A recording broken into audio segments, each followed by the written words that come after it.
The combined group of companies presents the sound of success.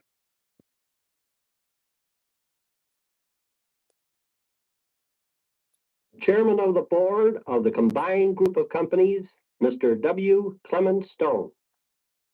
In the year 1952, with Napoleon Hill, he and I, on the lecture platform, engaged in training those in industry to become proficient and to motivate those who are not exposed to the inspirational self-help action book, such as his book, Think and Grow Rich, which has motivated more men and women to great financial success and success in business than any book written in this century.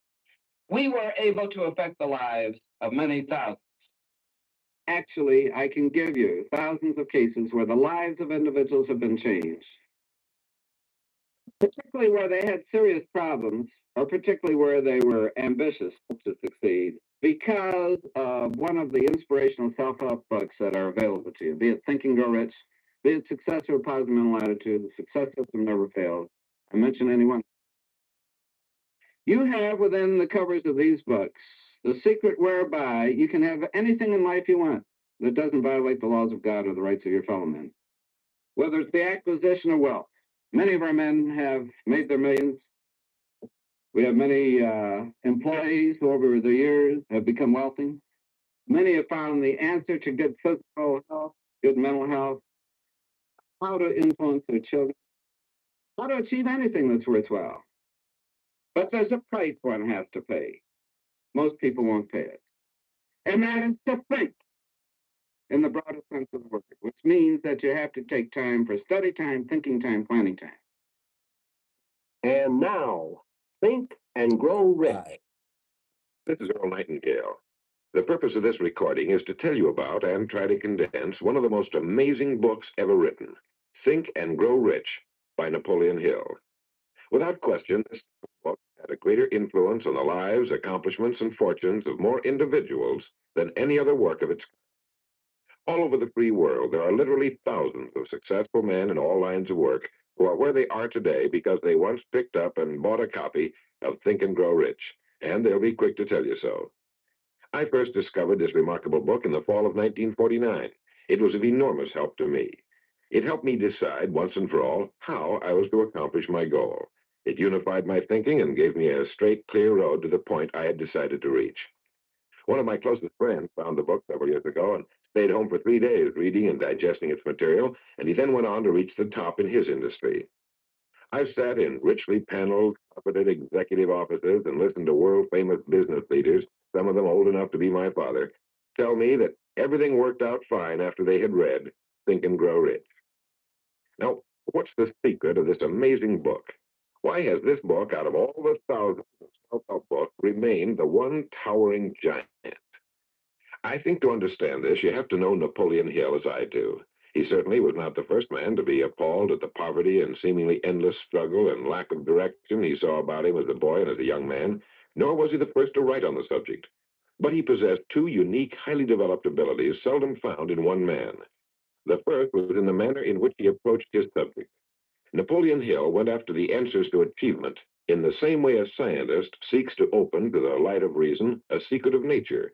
He went after the solution to accomplishment in the same way Thomas Edison discovered the solution to the electric light, relentlessly, indefatigably, implacably, until the truth, which had been there all the time, was revealed to him. His second important ability was the knack or skill of writing about his findings in such a way that it was instantly understood intellectually, but what is perhaps even more important for this particular subject, understood emotionally as well. When the last page of Think and Grow Rich was read, the hand which put the book down on the table was a different hand. The man who then stood and walked out into the world was a different, a changed man. The suffocating and tangling webs of self-imposed frustration and indirection had fallen away, and now the way was clear. The man was now the possessor of the unique, unseen talent for turning dreams into reality, thoughts into things. So-called fate or the idle effects of exterior circumstances were no longer in command. He who had been a passenger was now, suddenly, the captain. To begin, we have to understand the simple truth the principle or philosophy which lies as the supporting structure of this work. Unless whatever it is you build is based on truth, you will end with the entire structure fallen and scattered about you like the armor of Homer's ancient warriors. It simply cannot stand. It cannot withstand the test of time. The reason Think and Grow Rich has withstood the test of time is because it rests on the broad, clean foundation upon which may also be found every accomplishment of man, the clear, unchallengeable fact that everything begins with an idea. A philosophy based on the fact that riches of every kind begin with the state of mind, that one may start with nothing but thoughts, ideas, and organized plans. Thoughts are things, incredibly powerful things, when mixed with definiteness of purpose, persistence, and a burning desire for their translation into material objects or riches, riches being whatever it is you happen to want. Wise men have been saying this for centuries, and just recently Charles A. Cerami wrote, "The truth is that the human mind is as real an organism as any muscle in the body, but far greater in potential power, and like muscle fiber, it can be strengthened to lead on to unimagined conquests." So this, then, is the truth on which Think and Grow Rich is based. If you know what you want, and if you want it strongly enough to muster the kind of persistence that simply cannot be stopped, you will most certainly achieve it. By controlling your mind, you can control your destiny here on Earth. With this as our foundation, let's talk about Napoleon Hill's famous 13 proven steps to riches, as found in his book, Think and Grow Rich. Remembering, of course, that riches are whatever it is you happen to want. And now, Napoleon Hill's famous 13 principles. The first principle, desire. Here is the starting point for all achievement, the first step toward riches. But it's right here that we so often run into a stumbling block. A person will say, "I know what I desire, but can I get it?" We'll get into this business of doubt later, but once and for all, let's clear up this point. This point of whether or not you can accomplish that which you desire with all your heart.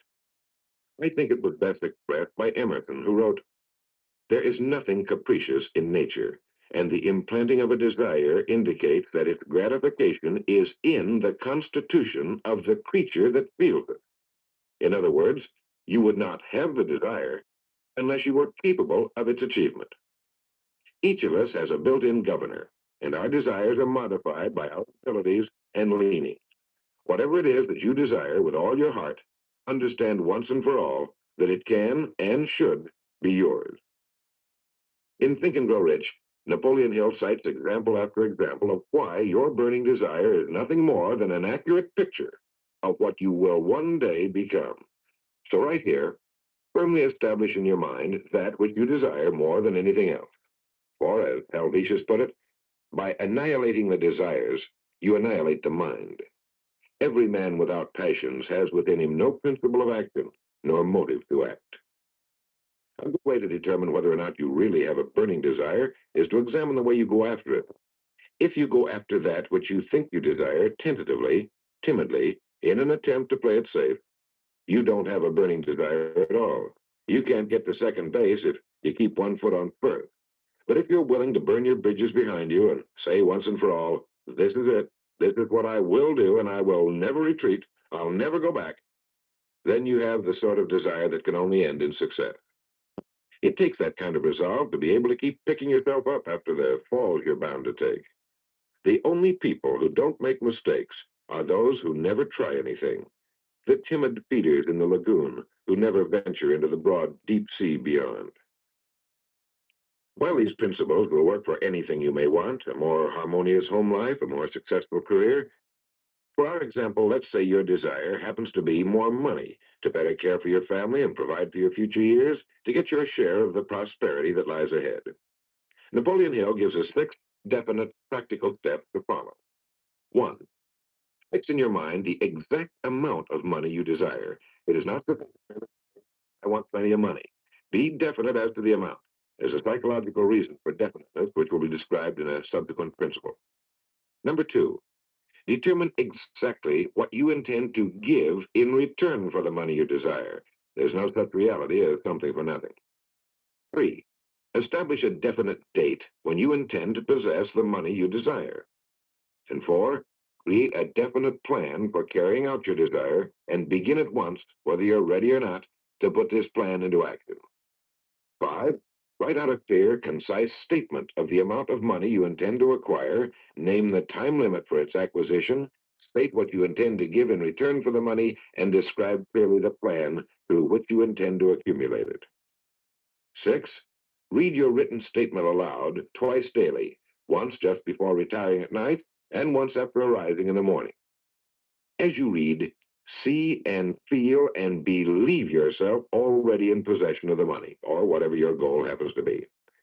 It's important that you follow these instructions to the letter, for this is by far the most important of the 13 principles, and this chapter of the book ends with these words.